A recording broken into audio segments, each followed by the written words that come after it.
ने हमेशा हक और सदाकत का साथ दिया, सच के साथ खड़ा रहा।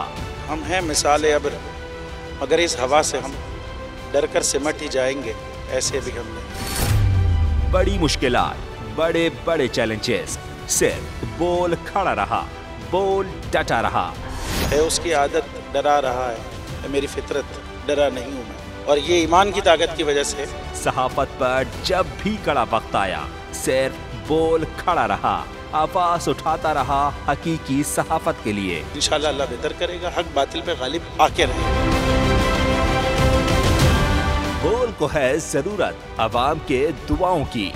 होगा आई लव बोल। बोल को वेलकम कहता आजादी मार्च के लिए मैं बोल को मैं दाद देना चाहता हूँ। बहुत अच्छी कवरेज की है, ये मार्च की तो जबरदस्त कवरेज है, बोल की प्रॉब्लम सबसे बेस्ट। इज़हार आज़ादी के लिए, पाकिस्तान के लिए, पाकिस्तानी अवाम के लिए।